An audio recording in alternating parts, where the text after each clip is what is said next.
Boa noite, irmãos. Graça e paz.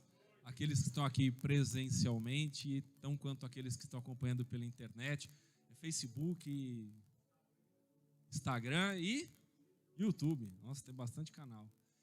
Bom, agradeço pela oportunidade. Alguns dias atrás, o pastor Rogério me procurou no WhatsApp, eu estava na correria lá do meu trabalho. E eu vi, opa, que legal, o Rogério me procurou, vamos marcar alguma coisa, saudades de ver vocês. Aí ele, não, aí eu liguei para ele. Falei, não vou nem mandar o WhatsApp, mas vamos aquecer essa relação. Liguei para ele, não, faz tempo que a gente não faz alguma coisa, tal. Então, vamos aproveitar, você vai lá na minha igreja pregar. Eu, oi? Já deu data, olha, e cá estou eu. Eu brinquei à tarde com ele, não, chega um pouco mais cedo para a gente tomar um café. Eu brinquei, mandei um videozinho do WhatsApp, vocês já viram um papagaiozinho que ele pega fogo e ele sai correndo. Hoje deu 6 horas, eu saí correndo do trabalho lá da Paulista para conseguir estar tempo com vocês. Mas estou muito feliz de rever muitos amigos que estão aqui, conhecer outros, né, como parte da Igreja de Cristo, porque a Igreja de Cristo é uma só, não tem diferença de placa, não tem diferença de endereço, de nada disso. Nada das coisas do passado, porque tudo se fez novo, então somos todos unidos em Jesus Cristo. Nesta noite eu gostaria de compartilhar com vocês um texto da palavra que está lá em Neemias capítulo 1. Enquanto você vai abrindo o texto da sua Bíblia, eu não sou tão atualizado quanto o pastor Rogério, eu trago a minha Bíblia aqui, moda antiga, raiz, né? E o Rogério, eu tenho muita liberdade de chamá-lo de Rogério, me perdoe, né? A gente estava conversando aqui embaixo, ele mostrando um pouco as dependências do templo, e ele começou a contar rapidamente a história, e eu falei, Rogério, presta muita atenção no título dessa ministração de hoje, né? Porque nós não restauramos nada sem que primeiro nos incomode. Nós não buscamos nenhuma transformação para a nossa vida que, em primeiro lugar, aquilo não esteja nos incomodando. Eu ministrei esse mesmo texto há algumas semanas atrás, numa reunião da liderança lá da comunidade Betel, de onde eu faço parte, porque eu sonhava, sinceramente, que em meio à pandemia, nós, como igreja, como corpo de Cristo, estaremos nos levantando de uma maneira diferente. Eu sonhava que em meio à pandemia o coração das pessoas, independente de sua religião, seu credo, estariam mais abertos, prontos para estar cuidando uns dos outros, amando mais uns aos outros. Triste realidade que nós vivenciamos depois de quase 2 anos de pandemia. O egoísmo aumentou, as pessoas se fecharam ainda mais, existem muitas pessoas que ainda nem estão encorajadas novamente a sair das suas casas para voltar à sua vida normal, ou talvez um novo normal, e muitas dessas pessoas, em decorrência até mesmo de isolamento social, hoje estão se afastando de Deus. Talvez seja o caso de você que está acompanhando pela internet nesta noite, não teve forças para vir até o templo, mas louva a Deus por você estar nesta noite acompanhando essa live e poder deixar Deus falar contigo. Nem vocês que estão aqui presencialmente, nem aqueles que estão pela internet, estejam olhando aqui para a vida do Marcos. Jovem, ainda é jovem, né, Rogério? 43 é novo ainda, está pouco rodado. Mas estejam atentos à voz de Deus, ministrado através desta palavra, e da minha vida tão somente como um veículo, para levar boas novas de salvação e renovação para você que talvez está aí, vivendo tempos muito difíceis. Nós não restauramos nada que, em primeiro lugar, não nos incomode. É muito interessante que nós pegamos pequenos exemplos da nossa vida, muitas vezes, e eles servem como coisas práticas para nós trazermos para as coisas espirituais. Imagine você que lá na tua casa começa a ficar com uma pequena fissura. Ela está pequenininha, aí teu esposo chega para você, marido, pega essa rachadura, trata esse negócio. O tempo passa, você fala, eu vou deixar para depois, deixo para amanhã, daqui a pouco essa rachadura vai crescendo, e você vai enrolando, e não faz o que precisa fazer, até que de repente a rachadura toma a parede toda, está batendo no teto, e agora nesse momento você fica um pouco mais incomodado e fala, eu preciso tratar com isto. Mas você trata no momento que isso começa a te incomodar. Muitas vezes no relacionamento conjugal, é assim, surgem pequenos problemas, que não são tratados, eles são tão somente administrados, E quando esse problema toma uma proporção gigante, você se vê diante de um processo de separação, você fala, olha, por que eu não mudei antes? Por que eu não me retratei antes? Por que eu não corrigi a rota da minha vida antes? Em muitos momentos, o casamento está destruído. Eu sempre cresci na igreja ouvindo filho de crente, filho de pastor então, viu? Tem uma rotulação terrível aí fora. E muitas vezes na corrida da nossa vida, a gente se doa, dá atenção, investe na vida de tantas pessoas, esquece que o nosso primeiro ministério começa na nossa casa. E você não precisa ser pastor de igreja para ser pastor da sua casa, varão. Você é pastor da sua casa. Aqui é um segundo ministério, mas o primeiro começa dentro do seu lar, atuando com os seus filhos. E quando você não trata dos seus filhos no tempo certo, na medida correta, quando você percebe o problema é muito maior, e aí você quer tratar naquele momento que isso já está te incomodando. Tantas são as circunstâncias da vida, que até mesmo dentro das igrejas, nós vemos tantas pessoas que administram seus pecados e não os confessam, e acham que eles não os incomodam, ao ponto de que parece que a porta dos céus ela é maior do que na realidade do que a Bíblia diz.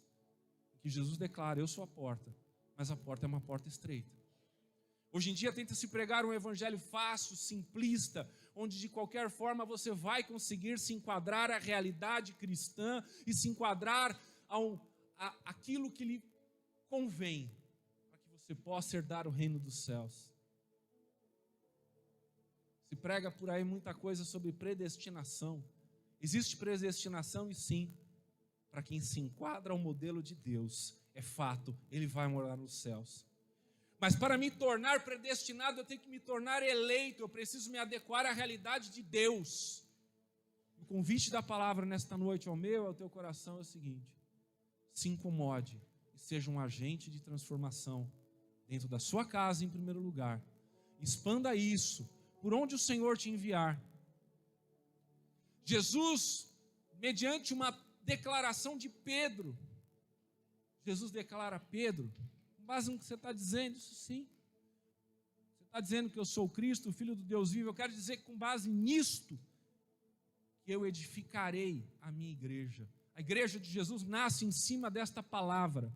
E a igreja de Jesus Cristo nasce já lastreada com uma enorme promessa, que as portas do inferno não prevalecerão contra ela. Mas infelizmente não é uma realidade do que a gente tem visto hoje em dia dentro dos templos.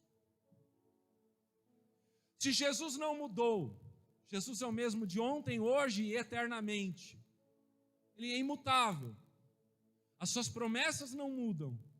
Por que a igreja está mudando? Porque a igreja precisa se incomodar, quebrar resistências, buscar transformação e ser transformadores na vida dos outros.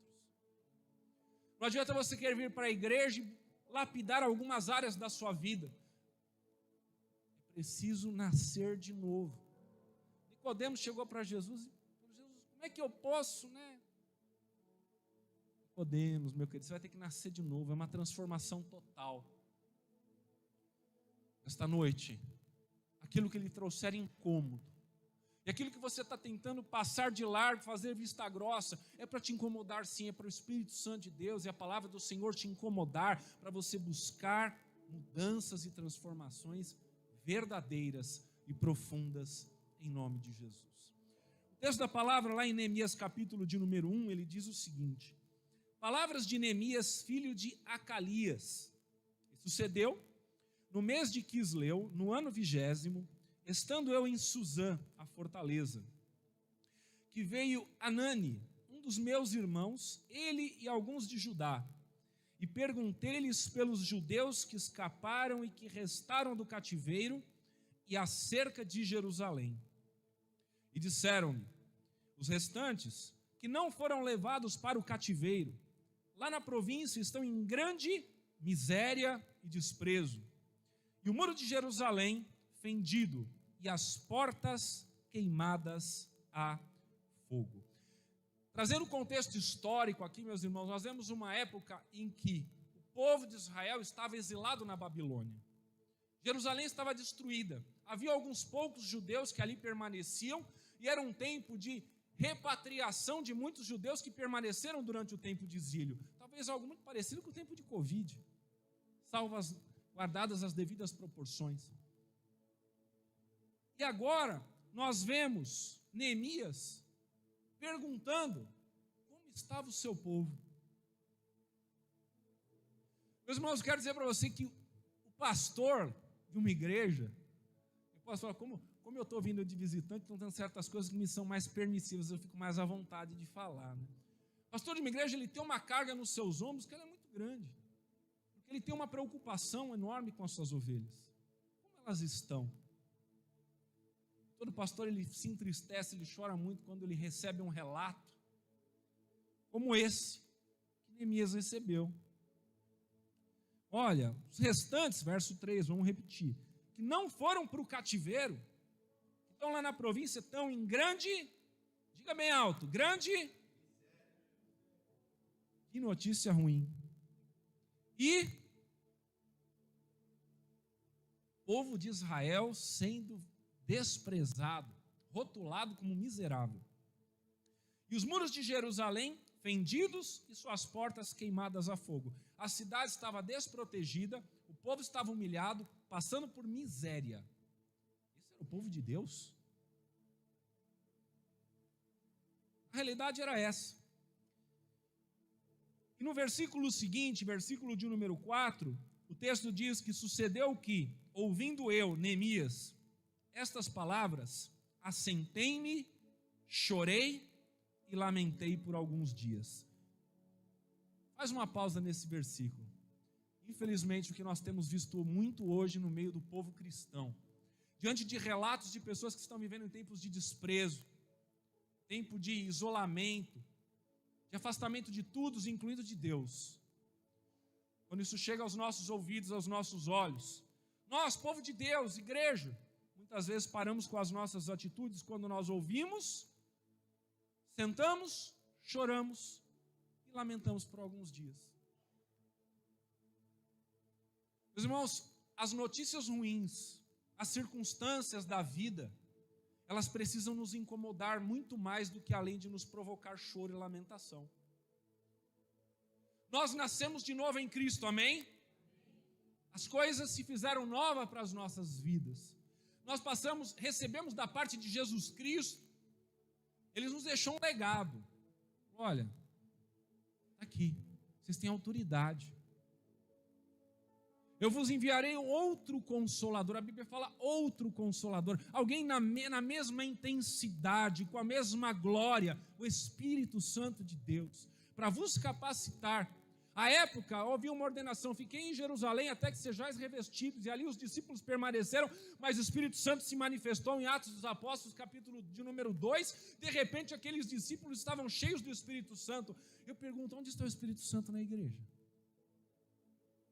Porque Jesus não nos deixou nenhuma palavra, Ele ficará circunstancialmente com a igreja. O Espírito Santo não vai ficar por um determinado período com a igreja, mas Ele está conosco, Ele permanece conosco. E a igreja, muitas vezes, tem assumido um papel de choro, de lamentação. Ou em outras circunstâncias, pior. Me deparo com um determinado irmão, Simone. Veja a Simone está vivendo um momento difícil. Para eu não me comprometer, eu prefiro nem me aproximar. Porque se eu perguntar para ela qual é o seu problema, ela vai despejar um monte de coisa, e aí eu estou compromissado com ela, eu estou aliançado em tentar encontrar soluções para ela, e numa boa, eu já tenho tanto problema na minha vida, então eu prefiro deixá-la sozinha com os seus problemas. Essa atitude não cabe para a igreja, essa atitude não cabe para um filho de Deus.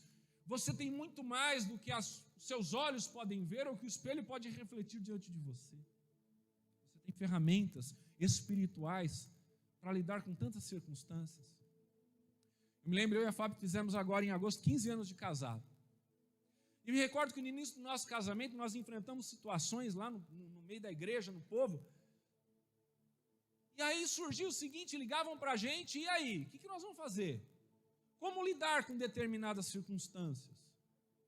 É melhor eu correr, eu me isolar, ou eu entender que Deus nos chamou para sermos agentes de transformação, agentes de milagres. E vamos encarar as situações, por mais que eu não tenha as respostas, mas eu tenho a palavra, eu tenho o Espírito Santo de Deus. Certa vez a gente teve que lidar com um casal, pouco tempo de casado. Esse rapaz me liga, eu estou trabalhando, Marcos, a gente revela, conta o milagre, mas claro que sempre preserva o santo, né? Uma questão de sigilo. Marcos, estou com um problema sério. O que foi, fulano? Traí minha esposa. Minha esposa descobriu.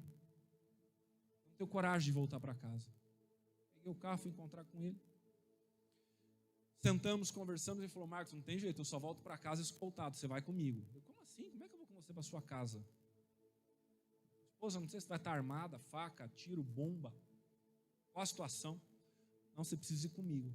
Liguei para Fábio e falei, Fábio, era uma sexta-feira, eu lembro até hoje. Mas foi ontem. Coisas emblemáticas que acontecem na vida da gente que a gente tem que encarar. Liguei para a Fábio já estava chorando. Né? Claro, muito amiga dela também. Casal muito amigo nosso. A gente vai ter que ir junto. A gente olhava um para o outro. Nós, primeiro, humanamente, o que eu tenho a ver com isso? Espiritualmente, tudo. Segundo, o que eu tenho para dar? Eu lembro que nós entramos dentro do apartamento, chegamos até a porta do apartamento, e eu ela com o coração assim, meu Deus, o que vai acontecer aqui? Ele abriu a porta e aquela moça estava sentada atrás da porta, chorando de soluçar. Não tinha como a gente não chorar. Sabe, meus irmãos, existem momentos que às vezes a tua presença vai valer mais do que 1000 palavras. Porque você tem que entender que dentro de você tem um Espírito Santo. O teu abraço é um abraço diferente. Não permita que as circunstâncias da vida, que ultimamente tem facilitado muito, você simplesmente se contentar em escrever no WhatsApp. Tá bom. Não limite a ação do Espírito Santo através da sua vida. Nesse caso, pontualmente, nós entramos, tratamos com um casal, situação tão difícil, duro de cicatrizar, mas o Espírito Santo era o bálsamo. Hoje, para a glória de Deus, esse casal está junto, tem um filho, estão atuando numa igreja, em outra cidade. Deus mudou completamente a história, mas para isso ele precisava de crentes disponíveis.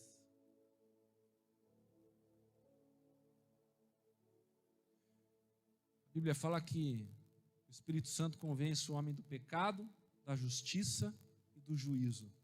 Mas o Espírito Santo age através da vida dos irmãos. Continuando o texto aqui da palavra. Primeira atitude que está preso muitas vezes a cristãos, e tomem cuidado com isso. Assentei-me com as notícias ruins, chorei e lamentei por alguns dias. Mas ele foi além, Neemias foi além. Aquilo que Deus espera de nós é que nós vamos além das circunstâncias e das notícias que são ruins. É desemprego alto, é inflação destruindo o poder de compra da nossa população, a esperança que continua extremamente abalada. Parece que as coisas caminham numa situação espiral ruim, onde nada parece melhorar, mas neste momento nós somos como Davi, levamos nossos olhos para os montes, de onde vem meu socorro? Meu socorro não virá do resultado da eleição do próximo ano. Meu socorro não virá de decisões que estão ocorrendo no legislativo brasileiro. A nossa solução, a nossa salvação vem de Deus.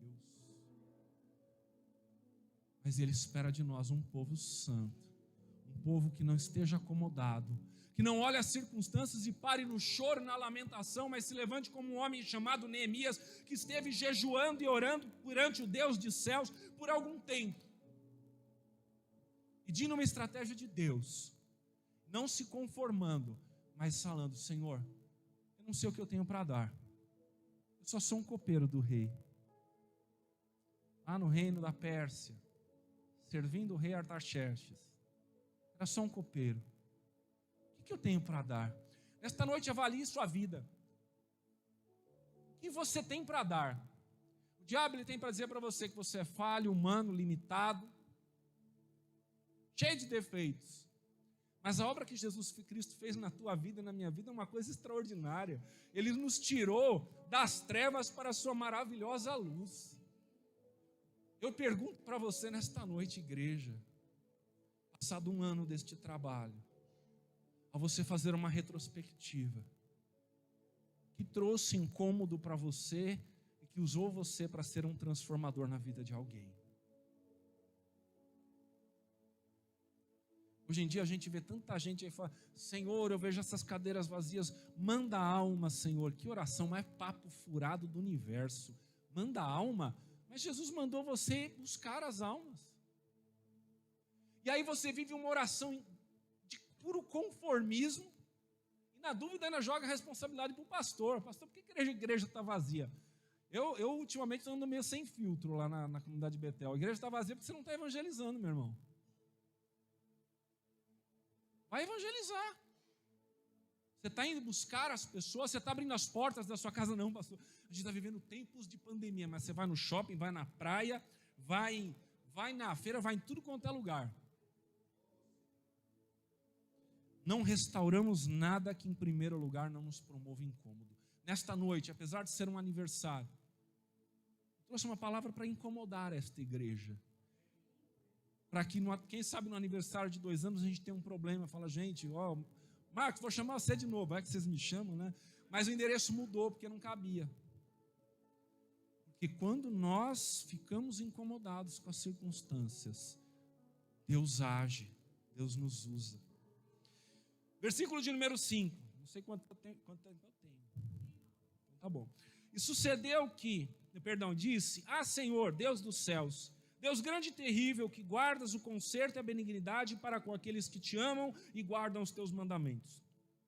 Estejam, pois, atentos os teus ouvidos e os teus olhos abertos, para ouvires a oração do teu servo, que hoje eu faço perante ti de dia e de noite, pelos filhos de Israel, teus servos, e faço confissão pelos pecados dos filhos de Israel, que pecamos contra ti, não que pecaram contra ti. Nessa oração, Neemias está se incluindo num contexto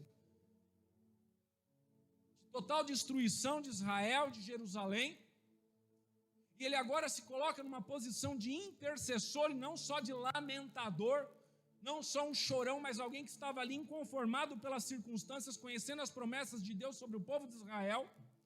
E agora ele se coloca: Senhor, eu como intercessor, eu clamo pelo teu perdão, pelos pecados do povo e pelos meus pecados, pelos quais eu me incluo. Pois também eu e a casa de meu pai pecamos. De todo nos corrompemos contra ti e não guardamos os teus mandamentos, nem os estatutos, nem os juízos que ordenaste a Moisés, teu servo. Era iniciado um tempo de renovação e não de conformismo pelas circunstâncias. Lembra-te, pois, da palavra que ordenaste a Moisés, teu servo, dizendo: vós transgredireis e eu vos espalharei entre os povos. Pergunto para esta igreja: há promessas de Deus sobre a sua vida, sobre este templo? As promessas permanecem. Nesta noite, sinta-se incomodado na sua cadeira. Deixa o Espírito Santo de Deus usar a tua vida para você trazer mudanças para dentro da sua casa, para que os teus vizinhos vejam através do testemunho da sua casa transformação e fala: o que tem nesta casa? Está faltando paz na casa de muitos cristãos. Casa de cristão não é casa, é lar. Existe uma diferença enorme. Não é simplesmente uma mudança de sinônimo, não. É mudança de jeito de ser, de habitar, de agir. A tua casa precisa ser o teu primeiro ministério. E se na tua casa nesta noite há rachaduras, em nome de Jesus, que você esteja incomodado com isso e busque mudança para a tua casa. É o teu primeiro ministério. Para que as pessoas à tua volta, quando você for levar a palavra de Deus, fale: sabe por que eu quero te ouvir? Porque eu vejo os teus filhos como plantas de oliveira junto da sua mesa, a sua esposa como esposa frutífera, como alguém abençoado, porque eu vejo o teu casamento, um casamento diferente. Você não está no segundo, terceiro, quarto, quinto casamento, você não está aí mudando a todo momento, você permanece fiel à tua história.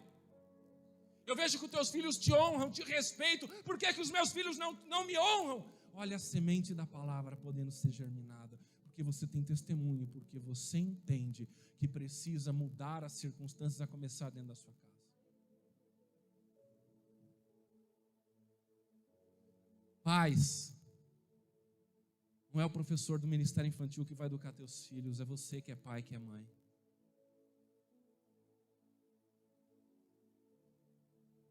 Marido, você é o primeiro pastor da tua esposa. A esposa, nessa hora, olha para o marido e fala: você tem que ser meu primeiro pastor. Tem marido que dá até dor de barriga nessa hora. Pois é. Desde quando começou a pandemia, eu estabeleci todas as quintas-feiras à noite tem culto em casa. Eu ministro louvor, pego o violão, faço louvor. A Manuela prega com 10 anos de idade. A Fábio fica com as ofertas, mentira. A Fábio inicia o tempo de intercessão e a gente vai orando toda quinta-feira. Por quê? Eu preciso ensinar a minha filha todo dia. Bom exemplo. Ela tem que ver o pai lendo a Bíblia, a mãe orando. Esses dias atrás, um rapaz lá do banco, amigo meu que é cristão, falou: Marcos, eu vejo meus filhos, a gente procura filho, é tudo esponja, né? Esponja danada. E eu vejo como é que vai ser no futuro, porque os filhos cada vez menos estão usando livro, né? Eu sou um cara meio vintage, né? É a moda antiga. Tem um iPad, mas estou sempre aqui. Toda rabiscada, inclusive. Toda rabiscada. Não é pecado, não. Vou anotando tudo que Deus vai colocando no meu coração, a minha vida inteira. E ele falava: puxa vida, como que os meus filhos, ele tem um menino de 3, um menino de 4 e um menino de 2. Ele falou: como é que eles vão gostar de livro? De Bíblia? Eu falei: primeiro, você em casa, você tem o costume de ler? Ele falou: eu tenho, mas estou sempre no iPad. Eu falei: mas teus filhos não são pequenos? Às vezes coisinhas bestas. Teus filhos são pequenos? São. Você está com o iPad na mão, teu filho não sabe se você está vendo Netflix, vendo internet, respondendo e-mail ou lendo a Bíblia. Dica para você: leia a Bíblia com perto dos teus filhos, deixa eles verem um livro diferente na tua mão. De novo, nada contra o iPad. Os filhos já estão tudo criados, daqui a pouco já está tudo casando, já vai ser vô, aí vai. Devagar, né? Devagar. Mas são coisas que nós precisamos ensinar e cultivar para os nossos filhos.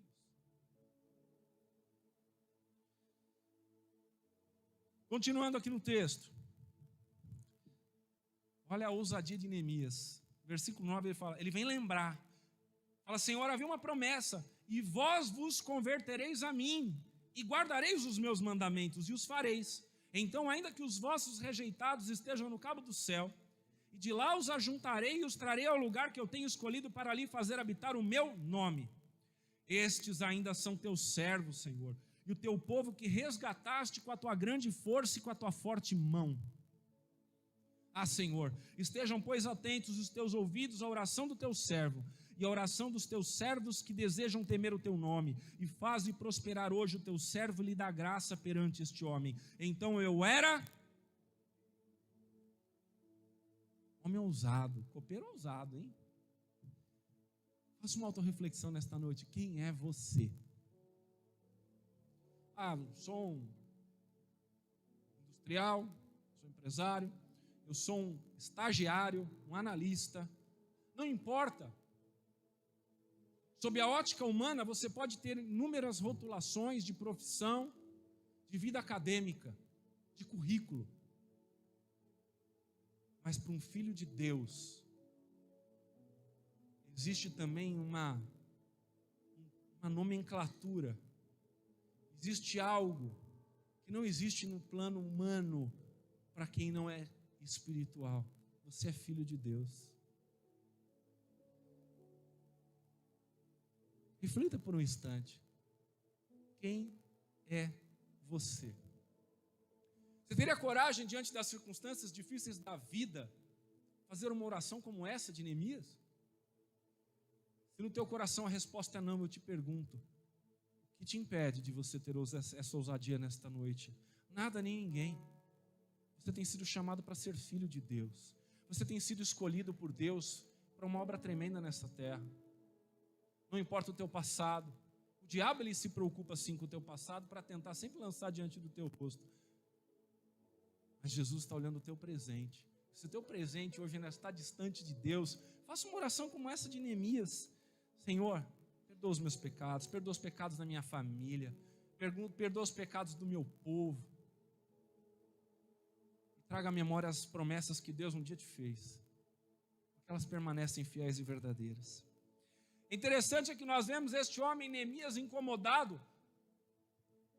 E esse tempo de oração e de jejum, ele permaneceu por 4 meses. Nós falamos lá no versículo de número 1, mês de Quisleu no ano 20º.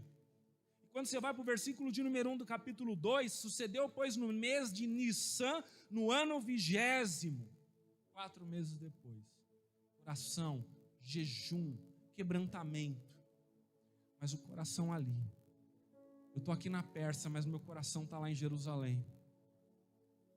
Está no seu trabalho, mas teu coração precisa estar lá junto com a tua família, cobrindo a sua família, cobrindo os teus irmãos em Cristo, aqueles que estão enfrentando tempos de enfermidade.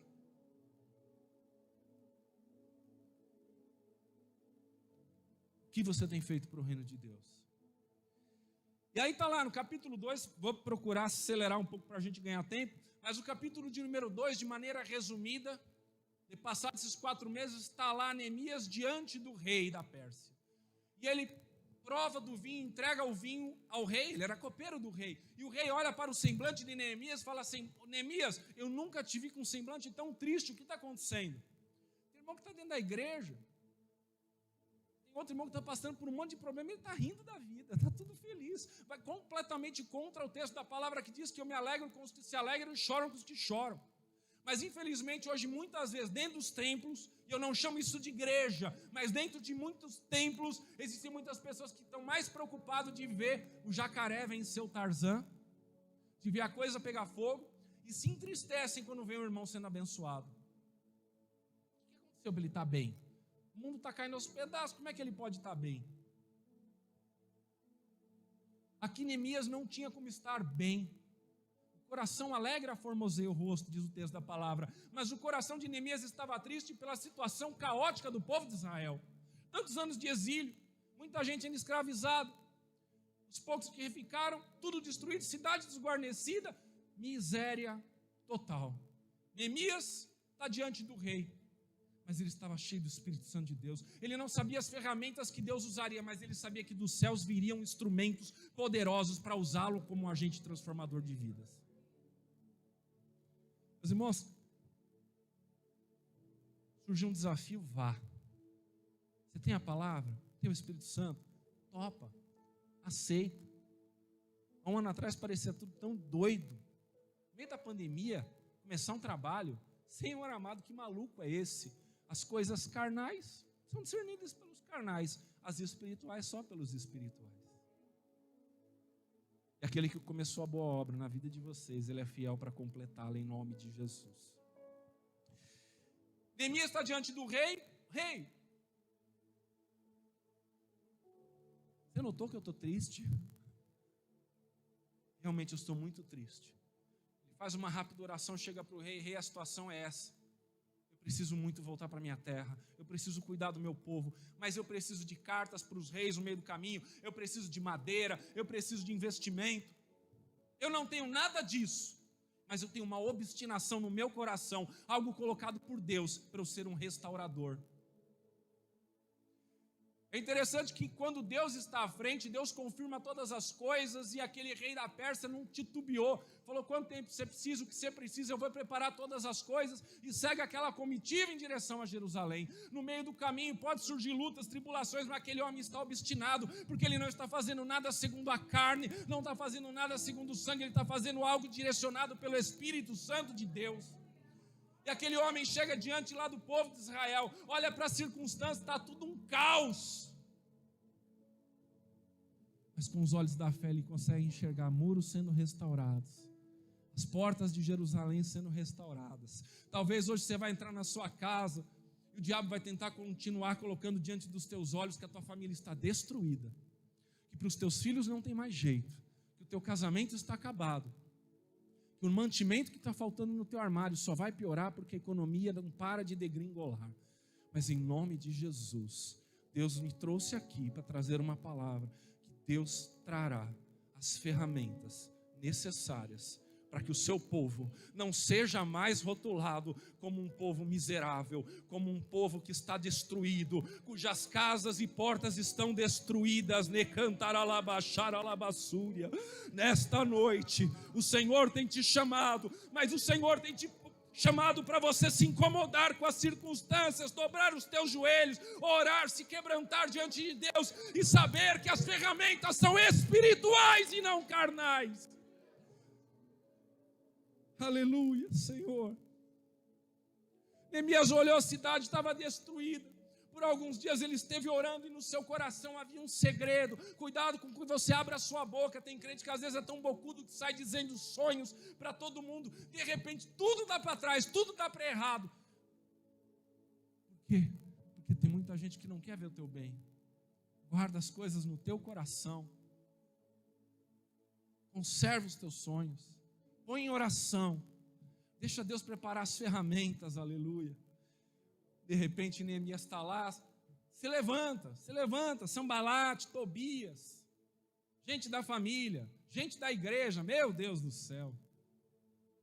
Cristão de carreira, cristão não, crente, né, de carreira.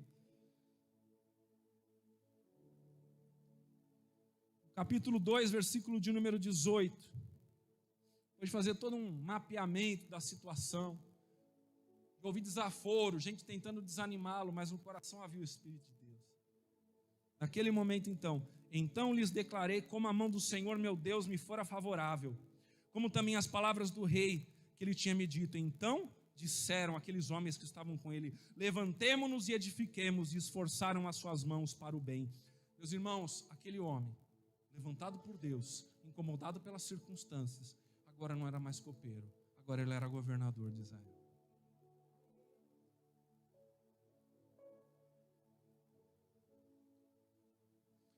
O que ouvindo Sanbalate, o amonita, e Tobias, o servo amonita, e Gesem, o arábio, zombaram de nós e desprezaram-nos, disseram: que é isto que fazeis? Quereis rebelar-vos contra o rei? Então eu lhes respondi, disse: o Deus dos céus é o que nos fará prosperar, e nós, seus servos, nos levantaremos e edificaremos, mas vós não tendes parte, nem justiça, nem memória em Jerusalém. O resultado desta autoridade de Deus na vida de Neemias, o resultado dele não só se prantear, chorar e lamentar pelas circunstâncias do seu povo, mas buscar a Deus, receber de Deus as ferramentas e ousadamente trabalhar, é que em 52 dias, os muros de Jerusalém foram reconstruídos, com toda a oposição. Os portões foram reconstruídos. E assim como Esdras foi levantado por Deus para participar diretamente da reconstrução do templo, agora nós temos Neemias reconstruindo a volta da cidade. Esta noite, qual é a tua parte para reconstruir?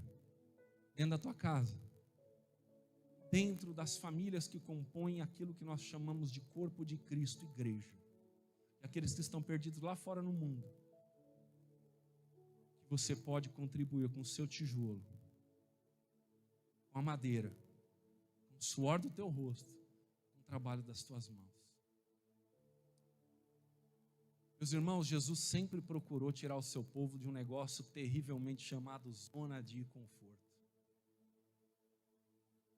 Já está feito? Está lá com os discípulos. E usa sempre das parábolas para revelar através de coisas terrenas acerca das coisas celestiais. O povo judeu sempre teve uma paixão muito grande pelos samaritanos, né? Ou não? O povo, pancadaria. Jesus fala: olha, eu vou lhes pregar uma palavra do bom samaritano. Judeus, doutores da lei, fariseus, saduceus, todo mundo lá em volta de Jesus, rangendo o dente. O que ele vai falar de samaritano aqui para nós? Papo ruim esse. Aí Jesus começa a contar: olha, um certo homem estava viajando, foi roubado, deixou quase como um morto ali no chão. Ele começa a tirar o povo de Israel, famoso cristão da sua zona de conforto. E eis que passa um Vamos dizer bem forte, certamente esse homem vai ser aquele que vai protagonizar agora, pegar aquele homem, cuidar dele. Jesus falou na parábola que ele passou de largo. Na sequência vem um levita. Meu Deus, cadê os levita? De repente, não, o levita vai fazer alguma coisa decente, né? Jesus fala, e o levita passou de largo. E aí passa um samaritano. Na cabeça daquele judeu falou, se o sacerdote não cuidou, se o levita não cuidou, o samaritano terminou de matar. Jesus, para tirar aqueles homens da zona de conforto, Jesus declara para eles que aquele samaritano chegou, pegou aquele homem, levou para uma estalagem, cuidou das suas feridas, lhe deu roupas, lhe deu dignidade. Chegou para o dono lá da hospedagem e falou, olha, está aqui um dinheiro, cuida dele, e se faltar, fica tranquilo, na volta eu pago. Que tapa na cara dos judeus. A pandemia tem dado um tapa na cara muito grande de muita gente que se diz cristão, porque está vivendo as suas só próprias causas, olhando para o seu umbigo, cuidando das suas próprias satisfações, e não tem dado a mínima para o povo de Deus, para as pessoas à sua volta. Talvez esta noite a sua cama seja que está rachada e não a casa a parede da sua casa. Talvez o problema está dormindo com você. E o orgulho, ferido, as mágoas, a falta de comunhão tem feito essa rachadura crescer, até daqui a pouco chegar um documento para você assinar de divórcio. Esta noite se sinta incomodado, que o Espírito Santo vem nos trazer esta mensagem para te tirar da zona do conforto. Conserta as feridas, conserta o que está quebrado. Não há um momento só da Bíblia em que Deus derrama da Assunção sem que primeiro haja conserto. Lá em 2 Reis, nós temos um exemplo. Profetas de Baal estão ali se castigando. Só vai vir fogo no altar e nada, seco, nada. O profeta está ali, fala, grita mais alto. Quem sabe Deus de vocês está ocupado, está dormindo, talvez esteja muito longe, grita. Chegou meio-dia, o profeta falou, agora para. Agora vocês vão saber o que é Deus de verdade. Ele restaura o altar. Ele não faz de qualquer jeito. Você quer derramar unção sobre a tua vida? Que Deus enche o teu ministério, restaura o altar que está quebrado. A Bíblia fala que Ele restaurou as 12 pedras, derramou água, clamou ao Senhor. Dos céus o fogo desceu, consumiu o holocausto, lambeu a água, e de repente todo o povo de Israel começou a declarar, só o Senhor é Deus, só o Senhor é Deus. Esta noite, conserta o que precisa ser consertado. Sem restauração, não há bênção. Sem você, em primeiro lugar, se incomodar, não há restauração. Não espere Jesus descer dos céus de novo, morrer lá na cruz mais uma vez, porque Ele não fará isso. O sacrifício, ele foi perfeito. Para um povo imperfeito, dentro do qual nós nos incluímos. Mas através da graça e da misericórdia do Senhor, Ele nos transformou em raça eleita, sacerdócio real, nação santa, povo adquirido, a fim de proclamarmos as virtudes, grandes virtudes daquele que nos chamou das trevas para a sua maravilhosa luz. Nesta noite, eu gostaria de que você se colocasse de pé, fechasse os seus olhos, colocasse a sua mão direita sobre o teu coração, o centro da vida, e você fizesse uma oração ousada, profunda, verdadeira, sincera como de Neemias. Ou você pode ir para a sua casa exatamente como você entrou. A escolha é sua. Deus te ama tanto que Ele te dá um negócio chamado total liberdade. Você escolhe. Eis diante de vós a bênção e a maldição. Escolhe o que você quer. Eu desejo a bênção de Deus. Que enriquece e não acrescenta dores. Se a tua vida está cheia de dores nesta noite, apresente-se diante do Senhor. Se as rotulações da vida têm pesado sobre a tua casa, gostaria de chamar você, feche os seus olhos, com a tua mão no seu coração. Comece a falar com o Senhor. Querido Deus e Pai, em nome de Jesus, na autoridade e no poder que é no teu nome, nome sobre todo nome, eu peço que o Senhor venha confirmar, consolidar no coração deste povo, aqui presente no templo, nesta noite de 1º de outubro de 2021, aniversário desta igreja. Então, quanto sobre aqueles amados que estão acompanhando este culto pelos canais digitais, ao vivo ou posteriormente estarão assistindo, para que eles estejam sendo visitados, que nos seus corações haja este incômodo, este desejo verdadeiro por transformação, por mudança de vida, de se desancorar das coisas carnais, das coisas passadas, e viver em novidade de vida, e buscar ao Senhor enquanto se pode achar, e invocar o Senhor enquanto o Senhor está perto. Nesta noite o Senhor está perto de nós, nesta noite o Senhor nos tem chamado para uma aliança, para uma mudança de vida. É um tempo de aniversário, é um marco para esta igreja, mas esta igreja foi fundada no coração de Deus em primeiro lugar, para que as vidas sejam restauradas, transformadas, para que ninguém entre neste lugar e permaneça da mesma forma, mas para que cada um que aqui entre busque algo novo, algo diferente que o mundo não tem para dar, que o mundo não pode oferecer, uma paz verdadeira que excede a todo entendimento, e para que sejam a partir deste momento transformados, iluminados, e os seus rostos não sejam mais confundidos. O Senhor tem levantado neste lugar uma estratégia para que através da tua palavra e do teu Espírito, famílias sejam restauradas, para casamentos que estão aí quebrados sejam unificados novamente, para que aquilo que Deus uniu, o homem não venha separar. Que os maridos voltem a olhar para suas esposas com um olhar de amor, de cuidado, de carinho, sejam coberturas para suas esposas, que as suas esposas sejam ajudadoras idôneas ao lado dos seus maridos. Que o Senhor esteja capacitando esses pais que um dia se orgulharam dos seus filhos quando nasceram. Olha que bênção, e em circunstâncias atuais da vida tem falado dos seus filhos palavras pejorativas, não tem abençoado os seus filhos. Nesta noite quebra as maldições, palavras de derrota, de destruição da família, em nome de Jesus.